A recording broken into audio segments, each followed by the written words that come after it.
Yo. The fuck?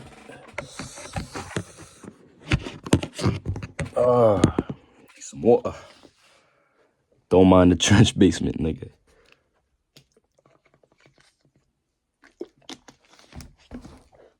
Anyways, this is BITU episode 3, because it's part 2 of episode 3. So 3.4 basically. And it's Elijah again, the great Elijah. Shout out to him for coming on, bro. That's my dog. You could ask me for anything, I'll give it to him. Not anything, but yeah, bro. Just enjoy the episode. It's gonna pick up right where we left off last time. I'm not gonna edit it too much. This is a podcast, it's supposed to be raw. So yeah, bro. And subscribe to my fucking YouTube channel. New music coming out. Who can jump the highest for $1,000 coming out. Casey's gonna be doing some crazy shit with the edits. There's what's it called? Jeff's event on the November something, and HRF just dropped Pinktober. They didn't get me one, but it's cool. Receipts, nigga. Alright, stay safe, bro. Don't tell me you just clicked that part. Because this was a really good part. Nah, I seen it. I kept looking. Okay. Just look for this wreck right there, you know? But yeah, bro. So you were saying, like... I was saying, like, the L that you would take from the feds, getting arrested and getting sentenced and all this, going through the court system, already you have to... All the money that you made trapping, for example. Let's say you made $10,000 in a month, certain salary and perks or something, whatever. That's right? doable, huh? Definitely. You have the right connects, bro. You know, want to, but you're in the game. That's why. As long as you have financial discipline. That same financial discipline that you would have to trap, you can literally run a business with. Okay.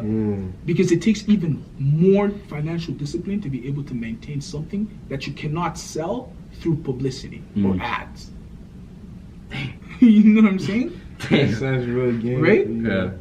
So, if you have money and you're able to maintain that money and funnel it in different venues, different drugs or different products, why not do the same thing on the business tip, on the legal tip, selling legitimate products that you can actually promote on different platforms, flyers across the street, Google Ads, YouTube, social media. You can't post. But niggas do that, no? Like, yeah, people do it. Obviously, it's On super. Snapchat. Yeah. On Snapchat. Snapchat. Super illegal. But you can get caught. But you can get like caught that. up, and the feds are tracking you every move, bro. The feds are everywhere. So it's always like a game. The feds are everywhere, right? Mhm. So they're gonna see you move. They know how you move. You know what I'm saying? They're gonna track you down. They monitor people day in and day out without you even knowing. Yeah. Right? They basically have a whole file on who you are. Yeah. You know, you have to be aware of these things, right? You can think you're in the streets now. They have you on paperwork. They're waiting for you to get into a sticky one, and then you're out of the Too game. smart, bro. Right? It's like a game. It's a game. Do you think your relationship with like God, because you're like on the way here, the amount of things you taught me about like Islam, crazy. Do you Islam. think? Yeah, my fault for the pronunciations. All due respect, but do you think it like played a part in you like leaving that? Like, I'm not doing this no more, bro. One of my best friends, my closest friends, Jordan Zanga. Shout out Jordan Zanga, man. Yo, I remember suck that on nigga. I remember him from fucking what? Yeah, bro. The funniest nigga ever, Yeah, bro. funniest grade seven. individual to ever live. You remember him playing ball? Yeah, Were you bro. there for that? Yeah, I was there for that. Nigga, he would just shoot, and the whole crowd would just scream. Like, what? Yeah, he's the GOAT. He's literally the GOAT. Yeah. He's literally the GOAT. Yeah. You know what I'm saying? So you were saying, yeah? One of my best friends, Jordan Zanga, bro. He's actually the one who brought Islam to me. And how? He just told me, brother, I found Islam, right? And you're a Christian? And I was Christian back then, and I was rebuttaling him, bro. I was on his ass, bro. I was telling him like, yo, fam, what are you talking about? What is this religion?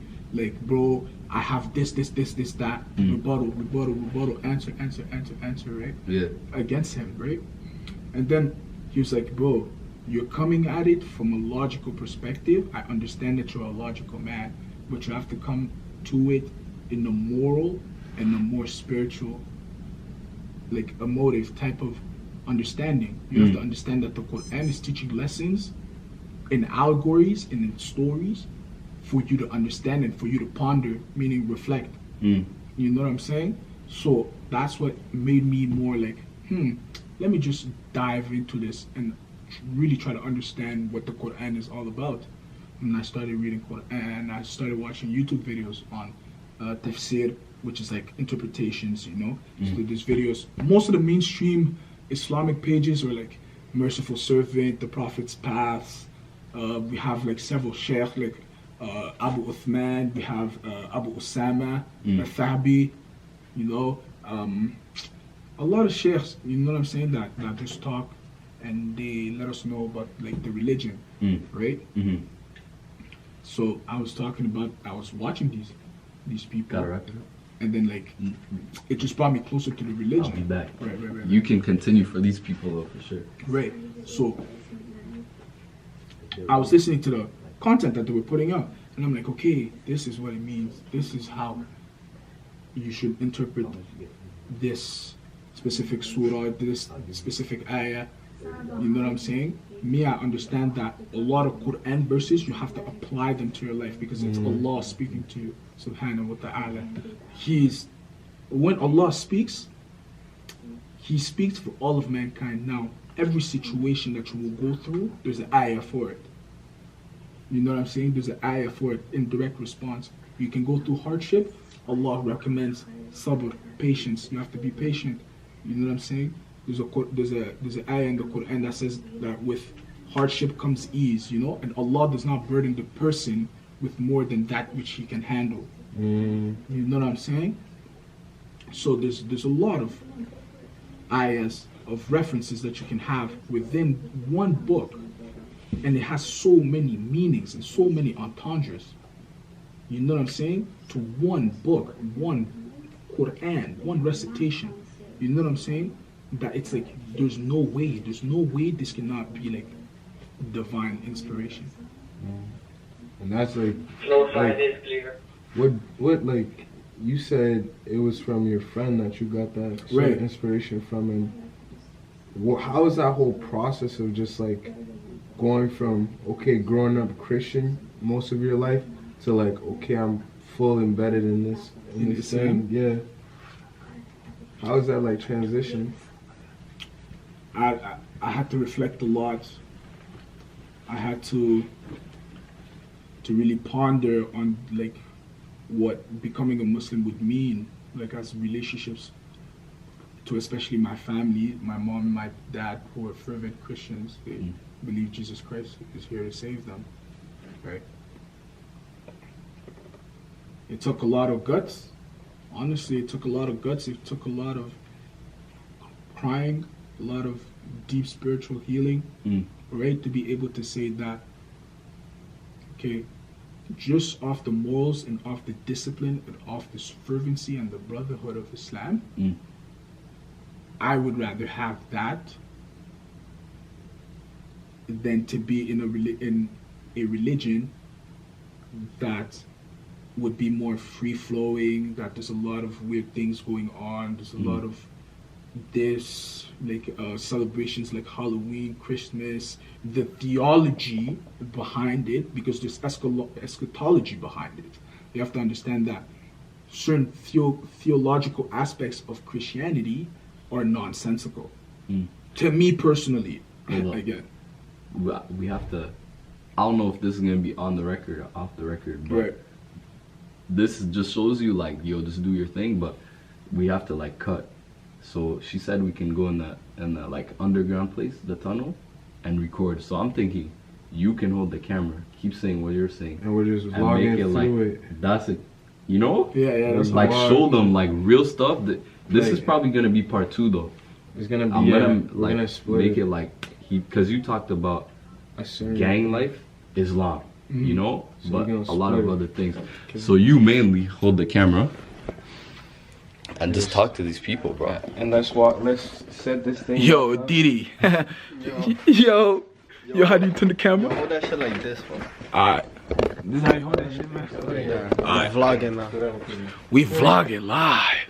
Thank you. What, did you guys like move the desks? Yeah. Yeah, We'll yeah. put it back. We'll put it back exactly We how lifted we it left too. it. Okay. Yeah, sorry, man. Please, let's, like, the staff is trying to catch Ubers and stuff. Okay. Can we- Okay. Yeah. Thank you, man. Didi. What were you guys doing? Just like, We're recording a podcast. please don't do that in the future, okay? For real, I feel the books, man. The books are out here, bro. We won't do it. Very good. Thank you, man. What's your name? Neil, Neil. Nice to meet you, man. I'm Angelo. you guys.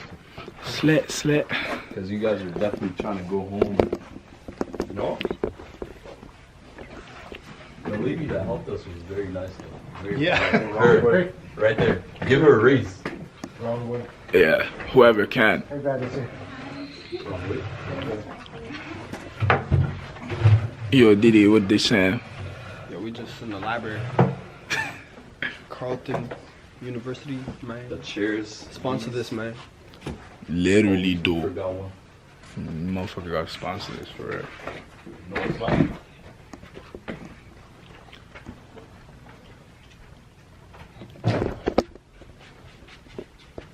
Them boys out here. So, excuse me. Yo, Can you just turn that off for now? Oh, yeah, for sure. how we turn it off? No problem. So, you click that. Oh, this Recording. Perfect. So where we left off at was inconsistencies in what? in like the Christian religion, right? So while I was doing my research on Islam, like watching from the Prophet's paths, just reading a hadith like Sahihin, Sahih Bukhari, Muslim, Sunan Ibn Majah. What does that Sunan mean? Abu Dawud. Those are just the books. Oh, There's a okay. collection of books that the scholars of Islam they compiled, right, about sayings that the Prophet of Allah he would say during his lifetime when the companions like the Sahabi they would come and they would say, "Oh, Ya Rasulullah, like, oh Prophet, like, how about this situation? What about this situation? What do you do here? What is the sunnah according to this? What does Allah want us? What does God want us to do in this scenario, in war? How do we treat our women? How do we treat our children? How do we eat food? How do we go to the washroom? You know what I'm saying? How do we live every aspect of our life to the best of what God wants us to live, our aspect of our lives?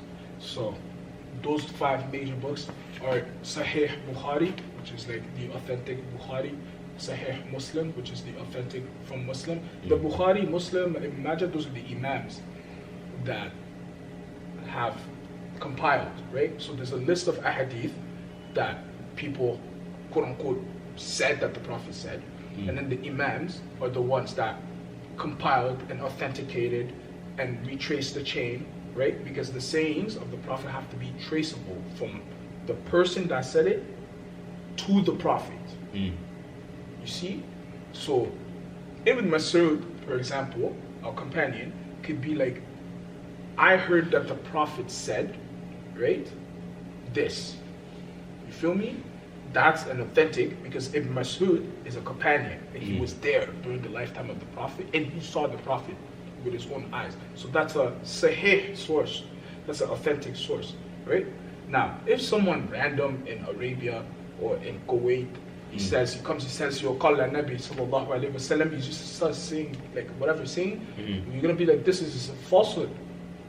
Where did you get this narration from? Can you trace your narration directly to a companion of the Prophet that was there or the Prophet himself? If you cannot, this is not authentic hadith. Reject, this is not a saying. You know what I'm saying? But how come, why does the Prophet have so much, like, importance? Why is he, like... We revere the prophets, all of the prophets. Which are? All of them. Jesus, peace be upon him, Adam, Moses, Joshua, Elijah, Elisha, Joseph, all the prophets, all of the Hebrew prophets, almost all of the Islamic prophets, with the exception of Al-Qidr, number 1, and Allah's Messenger, peace be upon him, Muhammad sallallahu alaihi wasallam. So, those are the only 2 differences, right? With the lineage of the prophets that Islam extends towards, right?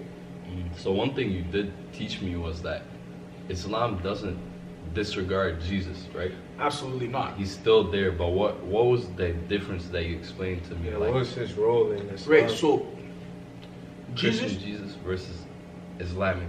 right. This is the big discrepancy between Christians and Muslims as a collective. The life of Jesus Christ, and especially the concept of the deity of Christ. Being what? Meaning that Jesus is fully man and fully God. Astaghfirullah ad-din. You know what I'm saying? What do you like? Why is that like? Because- to you guys, I mean, I'm not in a religion. Me, I'm like both, observing both. But what is it that makes you think like saying Jesus is God on earth is like the worst possible thing? Okay. I can give you the mainstream interpretation of that, Mm. that what the average Muslim will tell you. Again, what the average Muslim will tell you about Jesus Christ not being the Son of God in the literal sense, nor God himself in the literal sense, is because the Quran explicitly mentions that Jesus is not God. Right? It tells the Christians, the Nasara, it tells them to not exceed in their religion, right? Do not say of Allah Azza wa Jal that He is three, that He is a Trinity. Do not say that of Him. You have to keep it strictly monotheistic, that there is only one Allah, He is one God, He is the God, He is the creator of the universe, He is the object of our worship, right? And to not exceed into giving attributes to humans unto that which is divine, right? Right. That's the mainstream interpretation. Now, there's also logical interpretations. Like, it is beneath Allah's majesty, subhanahu wa ta'ala. It is beneath His majesty and His honor and His godhood that He should come unto as a man and do human things. Things that are like, quote unquote, we would deem disgusting. Like going to the washroom and taking a piss and, spitting. Things that are like, right? We deem as Muslims that it is beneath Allah's majesty to be doing those things, right? That God is not bound by fickle matters like food and sleep and breathing air. You know what I'm saying? Those things are things that make us mortal and that make us like within death's reach. And that goes on to the concept of God dying, right? Which is the biggest issue between Christians and Muslims. The paradox that God, in essence, we both agree between Christians, Muslims, and Jews that God is eternal in essence, right? Yet the Christians claim that God came as a man and died, meaning that God died. But if God can die, then He is no longer an eternal being, meaning that He is not God. That's what blew my mind when you said that in the car. Yeah, Like- it gave a different perspective. Yeah, how can, I don't know, I have a few friends who are like really educated in Christianity. Right. I want them to answer that. Like, how could God die? If Jesus is God, how come He died on the cross? Just because He resurrected, He still died. He How still long was He died. dead for? God, Jesus Christ died for 3 days. Then how's He God? You know? He spent 3 days dead. Right? Mm. Just understanding that the body of God, quote unquote, astaghfirullah. Astaghfirullah. I can't even Kills you believe when you I'm say saying that. this. Yeah, bro. I can't even believe I'm saying this. This is crazy. Like, but I see what you mean. to say that God Himself came, He took a body, a physical body, okay? He said, yo, I'm gonna play the game with you guys, okay? And then die. Meaning that He's no longer eternal. He's had a point of death. He's had a date of death. Like, bro, that goes against the eternal nature of God. You're no longer worshiping a divine creature if it dies. I can't even call God a divine creature because He is the divine being, right? Subhanahu wa ta'ala. But that's what I'm saying. Like, that doesn't make sense. That's not When even I a think about logical, just from a rational perspective, that's completely like you can't even comprehend that. You know, it's a paradox. So do you think, like, Christians that are, there's heaven and hell in Islam, right? Right. Yeah. But what was the thing you explained to me where it's like you won't go there? Like if you die today, you're not going to either for now. When you die in Islam, there's a barzakh, which is called, like, it's a barrier, right? That's the term in Arabic that they call it. It's a barzakh. That term is just like it's a space after death where you are received by the angels, right? So whichever side, based on your actions and your good deeds and your belief, there's a side that you go, right? The barzakh is separated in between the two. The Arabic locution behind the word barzakh is like the place where the two seas meet, where the two waters meet. Meaning, usually in the seas, there's salty water, and then there's what's the other- Salt water and like the tap water, basically, the water that's drinkable, right? So those two do not mix. They mix at a point, but they're usually either apart or like the soft water will float above the more dense water, which is the salt water, right? So that is just an analogy for the fact that there's a separation between the people who have done good deeds and have died on Iman, and then the people who have done bad deeds and have died on kufr or disbelief, right? So okay, so like people that weren't Muslim but died and they're still like pure at heart, right? There's like, again, the Islamic perspective on that is that because you have not died on Iman and on belief, unless you were unaware of the message of Islam, if you were aware of the message of Islam and you died disbelieving in Allah and His Messenger, you're doomed. But I have trouble believing that, bro. Even for Christianity, Same. like why would your creator, like he created you? That sounds a lot like human politics. Like Right. you didn't pick my side, banished to eternal like burning. Okay. You know? Okay. So the question is, what would a loving, creating God sentence human beings to an eternity of hellfire? Yeah. That's the But good human beings right. that were good just didn't believe in Right. Islam. Right. It would be the same way as why would a criminal get sentenced to 20 years for an action that only lasted 1 second? Right? But again, that's so human. That's a human punishment. Like you see good or bad. How do we even know what God sees as good or bad? What if to Him, you like there is no good or bad? That's what me personally I believe. Everything depends on the circumstance. Like good or bad is dependent on the circumstance. You know, right. like me, if I just punch you right now, and it has no reason, that's bad. But if you like hit me before, it's okay. You know, so how do we even know like what God is thinking? Right. Yeah. We don't know what God is thinking, but what we do know is that our sources tell us, the Quran and Sunnah tell us that God does not just send people to hell for free. He will, in Islam, there is such that Allah lets you know exactly, without a shadow of a doubt, He will not send you to hell until you yourself are completely certain that you deserve hellfire for yourself. What do you mean? Could you elaborate on that? The day of judgment, like the day of Hisab, when you're before the court of God and you have to justify yourself for every action, all of your actions will be laid in front of you. Your limbs will speak on your behalf. Your hands will speak on your behalf. Your feet will speak on your behalf. Your mouth will speak on its behalf of the soul, of what you used to do, right?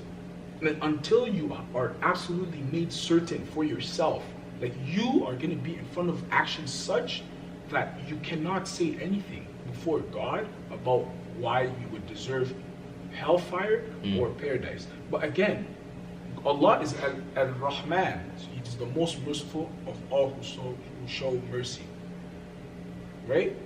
So you could be of the lowest in all categories. But if you've sought forgiveness from God and you were completely sincere in your seeking, inshallah you get forgiven like this. So He's very merciful. He's extremely merciful. He's the most merciful, right? So you could be in a situation, a predicament, with God, you would think that there's no hope for you and you're doomed. Mm. But because of one good deed or a few good deeds that you've done, certain deeds that have more pull than other deeds, you could be completely pulled out of the hellish realm that you thought you deserved, right? Because that's what it's gonna be like. It's gonna be on a tip like you're there. You're like, yeah, she did all these things. Like, there's And you no, believe it, yeah. There's Like no you're ashamed me almost. hiding this before everyone, before God Himself. Everyone, every single human being that ever lived is witnessing your judgment.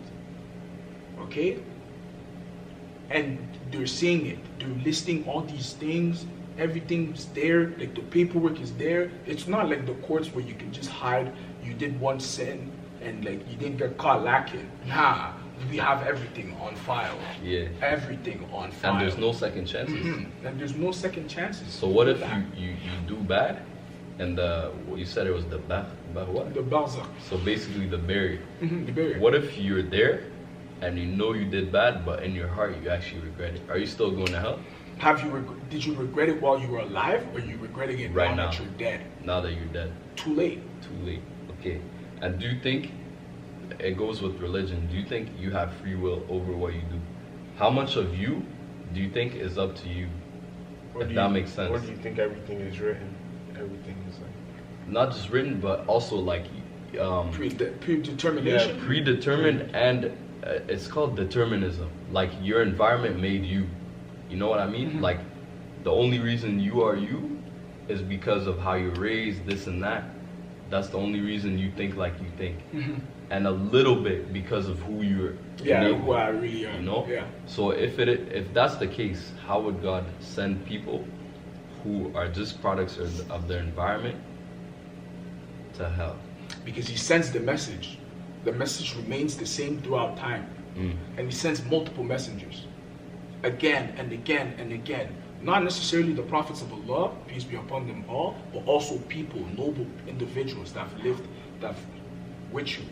Constant reminder Basically, after you- reminder after reminder after Yeah. reminder. You go through your life, reminder after reminder after reminder. God talks to you through these individuals, reminder after reminder after reminder, and you still choose to not listen. You've had 60 years to listen, 70 years to listen, 80 years to listen. Islam is the second most populated religion on this planet. You will meet a Muslim somewhere on this planet.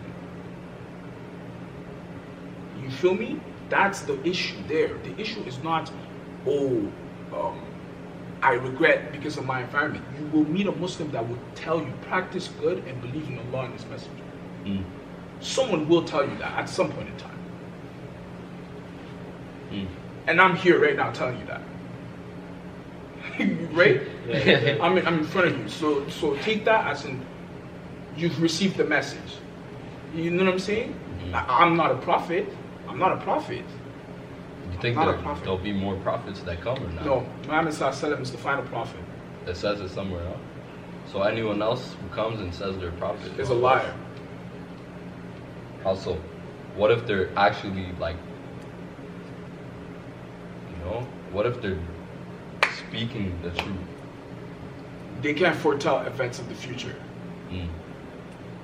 Anyone right now today that comes and that says, yo, this, that, I'm a prophet. If you're a self-proclaimed prophet, you're a liar. Put the mic close. You're a liar. So what?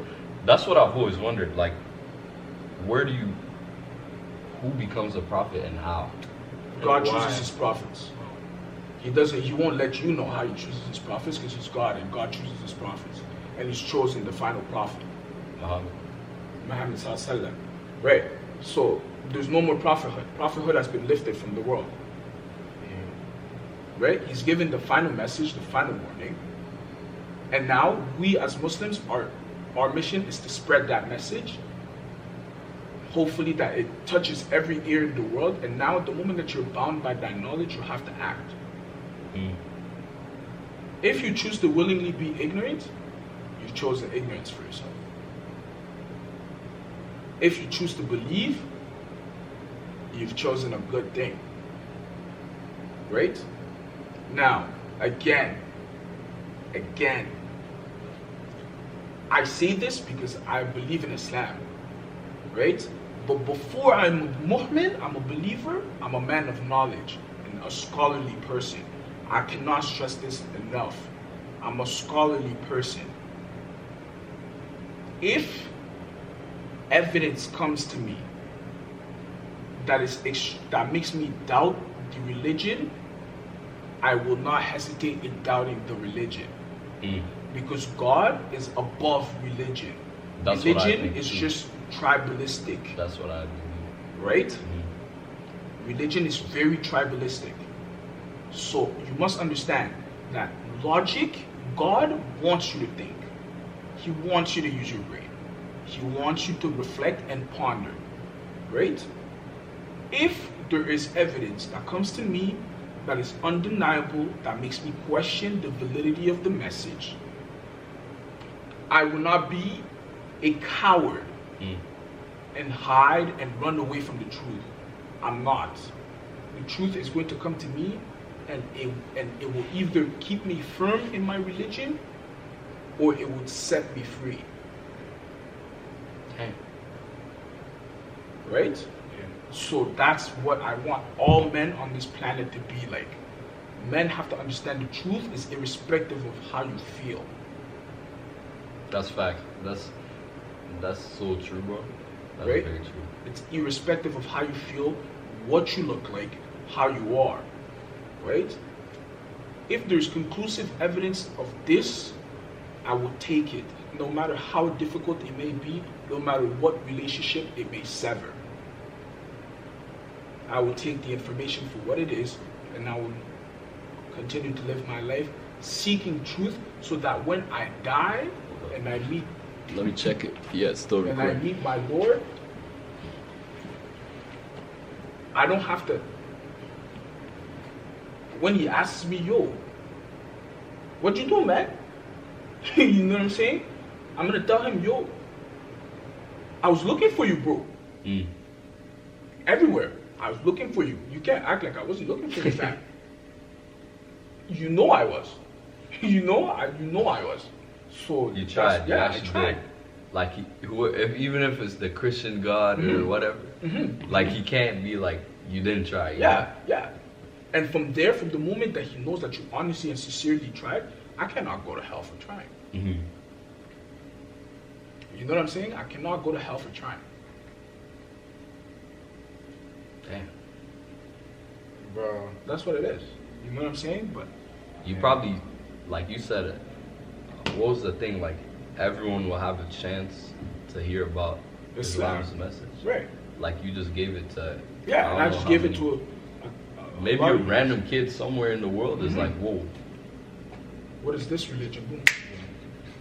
Looks deeper, kind of like me, looks deeper, sees the value, sees the camaraderie, sees the worship, sees the humility, sees the beautiful aspects of the religion, and he might feel like he wants to, call upon his Lord, right?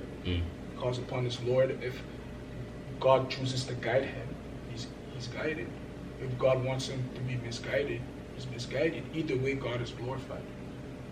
Damn. You know, that's some crazy shit. right? One more thing, bro. Yeah. Why is there like pillars, not pillars, like different sectors of Islam, like Nation of Islam, Right. this, that. If Like it's Sunni, supposed to Shia, be, yeah, what does or that even mean? Hanafi, Hanbali, Yeah. Maliki, Shafi. Yeah. Different sects are different schools of thought, interpretations based on the imams. Imams are The scholars, like the top scholars of Okay. Islam, right? The ones that usually it's the ones that came right after or shortly after the time of the Prophet of Allah. Usually they have certain interpretations based on Quranic script and then a hadith. So not that they mix the two, but that they base on these two texts, these series of texts, they can deduct a law, like a law, like not Allah himself. okay. right? Yeah, I thought Allah meant a law. Yeah. It does. No. Okay. No, Allah just means Means the God, God, yeah. the God, the one God in Arabic, right? and then like a law like Sharia. You know what I'm saying? Like a law, like a system of regulations. Yeah. Right? So different questions may arise, may occur in the Islamic judicial system, because Islam is a political system, a religious system, so it's a theocracy, right, in essence, meaning that the religious leader is also the political leader, right? That's why in Islamic history we've had rightly guided caliphs, Abu Bakr, Uthman, Ali, and Umar. And those are the 4 rightly guided caliphs of Islam after they succeeded the Prophet after his death, right? So from those, we have systems in place for specific rulings that may apply to Islam, right? Different imams have different views on different texts, because not all humans are the same, and they might have their school of thought that they preach to their students, and then from there, those students become also imams, and then they teach that to their peoples. Like certain people, someone, because Islam is such a widespread religion, someone could be in Morocco learning Quran, someone could be in Saudi Arabia learning Quran, someone could be in China learning Quran, and their imams are different imams, and they also have their human aspect to it, right? They add their tribalistic aspect to it as much as they don't want to. They want to keep it strictly Quran and Sunnah, right? But they will still add on their human aspect to it, because they're people and they're not Allah's messenger, right? And like you said, God won't, like, they tried. They tried. Exactly, they tried. They might be wrong, but they tried. Right. They might have been wrong completely, right? But that's why we say Rahmatullah alayh to these people. You know, may God show them mercy, right? Because that's what you want. You want, like, we know that they tried and then they died, so we ask. That's the only dua that we can make for these people, is that may God show their mercy, His mercy, onto these people, right? So that's where these different schools of thoughts come from, right? Would you? We need to transition. Yeah. We need to switch the topic. Yeah. It's been like the this last for a while. topic, no cap. Yeah. But like we said, we're more off the top, and it flows better. Yeah. You No, know. but that's the thing. When you're editing it, this segment can be way Too too long. long compared to the other segments. Why not? Because people have a short attention span. Mhm. Right? But If there's- he's talking about one thing for a certain period of time, Mhm. they're just gonna tune out at a certain point. Yeah. And it needs to be chopped where it's like, okay, Islam, okay, girls, okay, Yeah. Elijah's backstory, this, that, because like right now it's just Spread. Islam, and then Elijah's backstory, a bit of randomness that I like, but it's like it's not chopped in a way that people are gonna able to actively digest. tune in and digest. You know? Okay, but let me explain something. Like, why does it matter how long someone can watch it if they can always come back to it? Like, this is a podcast. It's not. But a we're gonna break it up. Yeah. You Yeah, know? I understand, but Like you watch Joe Rogan okay, yeah, but I also want people to like. to get as much knowledge as Yeah, they it's can. just like, what's the point of having a podcast if people aren't Learning. tuning in and actually learning from this man? Yeah. Right? I agree. Everything that he'll say is futile. It doesn't matter. If they right? don't see it. If they don't understand it, they're not actually deeping in what. Yeah. You know? But that's why Yeah, we of have course. TikTok and Instagram. Yeah. We'll But I have agree short with that. clips. Yeah. But yeah, Yeah. that's just one segment that What was the next segment you were on? No, that's just I'm trying that's to just Talking about girls? Yeah. that's just Alright. one thing I wanted to just bring up. Yeah. That's smart. That's good stuff, though. For sure. About girls, from Islam to girls. Whenever like this is about to end, and then we'll do the last segment and cut. Fam, this is gonna be a great episode. Is it still recording? Yeah, it's good. Yeah, it's good. I think it ends in like 2 minutes. You click it again, and because this has like a limit of 30. But what about the girls, bro? Talk to us about this show. Like, what do you have to teach or like state? Because it's a platform for you to express yourself. You know. Like, what about them? Bro, are you looking for like shit? Am I looking? Yeah, are you looking for a girl? I like to believe that I have her. Love it, bro. You lied, bro. Yo, chill, bro. Yo. Oh shit, I ended the thing, yo. Chill. Yeah. Replay? Resume? Yeah. Yeah, I'd like to think that I have her, right? Yeah. Okay, how? What makes you think this girl is different than the other girl? Huh? Yo, okay. Listen. What makes me think that she's different? She's so stern. What? So stern, a lot. Yeah, she's so stern. Like she's. Nigga just done it, what? Yo. No, I'm just like, like she's a headache, right? But why is that a good thing? Because I'm someone like I want that, right? Mm. Like my mom was stern, and I'm like my mom's like my lover, kind of, not in a weird way, but you know what I'm saying? Yeah. She's my example for love. She was very stern. So She was tough love. Yeah. Right? She's tough love for me, so I'm like, Mom, girl. you know, together. my girl has to kind of give me that. Mm-hmm. Is that like me? I'm like. I feel like if it comes too easy, it's too like. Yeah, I agree. You know what I'm saying? agree. I don't want to. You know, I want to. You know what I'm saying? Like, you know, Yo, niggas turning Super Saiyan, bro. But yeah. So that's why.